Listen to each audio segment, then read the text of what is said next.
बिस्मिल्लाहिर्रहमानिर्रहीम। अस्सलाम वालेकुम। You are watching all in one with SA। जी, आज हम बनाने जा रहे हैं डोनट्स, जो कि आपको नज़र आ चुके होंगे स्क्रीन पर। उसके लिए जो इंग्रेडिएंट्स चाहिए वो मैं आपको बता देती हूँ। हाफ़ कप मैंने नीम गर्म पानी ले लिया था। इसमें 1.5 टेबल स्पून जो है वो मैं ईस्ट डालूँगी। ईस्ट आपको किसी भी स्टोर से मिल जाएगा ईज़िली।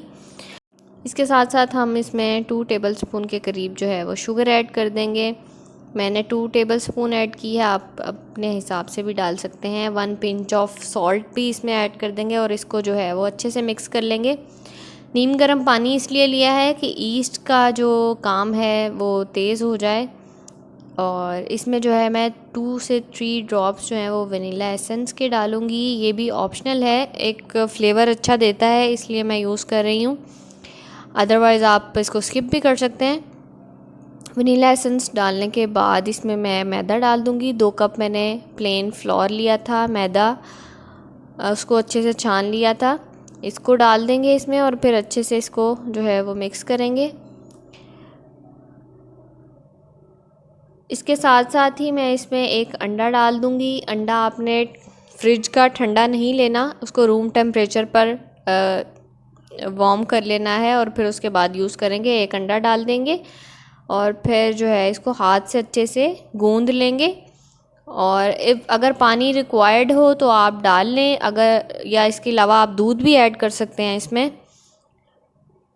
जी, तो मैंने इसको अच्छे से गूंद लिया है। आप देख सकते हैं हमारी डो कितनी अच्छी सी गुन गई है। अब इसको जो है हम 2 घंटे के लिए तकरीबन जो है वो छोड़ देंगे ताकि हमारी डो जो है वो राइज़ हो जाए। इसको मैंने कवर कर दिया था। जी, तो टाइम हमारा हो चुका है। अब इसको चेक कर लेते हैं कि हमारी डो कैसी लग रही है। जी, ये बहुत अच्छे से राइज़ हो चुकी है। अब इसको जो है हम काउंटर पे ले आएंगे।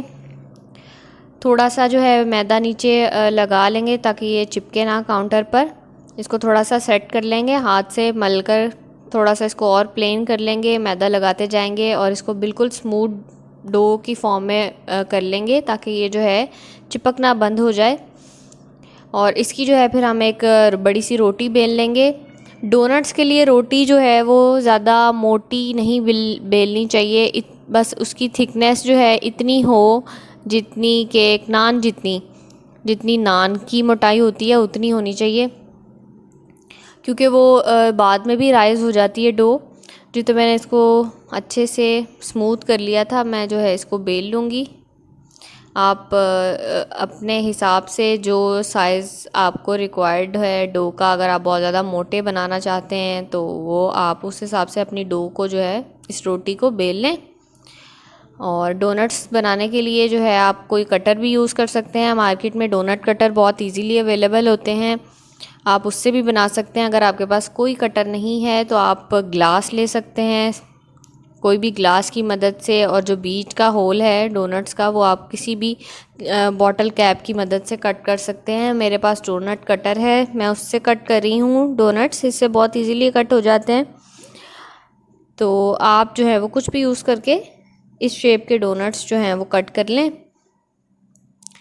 मैंने जी ये सारे डोनट्स इसी तरह कट कर लिए हैं इस कटर के साथ। और बाकी जो डो बीच में से बच जाएगी उसको हम दोबारा से कलेक्ट कर लेंगे और दोबारा से इसका एक पेड़ा बना लेंगे। और इसको जो है हम दोबारा से बेल कर स्मूथ सा बेल लेंगे रोटी की तरह दोबारा, और दोबारा इसके फिर से डोनट्स बनाएंगे। ये अमल हम तब तक करेंगे जब तक हमारी डो जो है वो कम्प्लीटली ख़त्म ना हो जाए। हम इसको जो है दोबारा कलेक्ट करते जाएंगे और दोबारा बेल कर जो है इसके डोनट्स बनाते जाएंगे।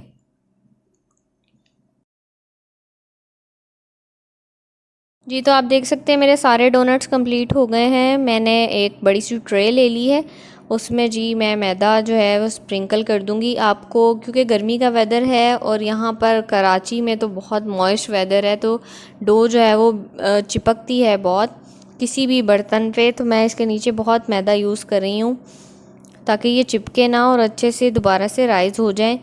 इनको हम ट्रे में अच्छे से सेट कर लेंगे और फिर से जो है इनको 1-1.5 घंटे के लिए रेस्ट छोड़ देंगे, रेस्ट पर, ताकि ये थोड़े से और राइज़ हो जाएं। और आप इसको दोबारा से कवर करके रख दें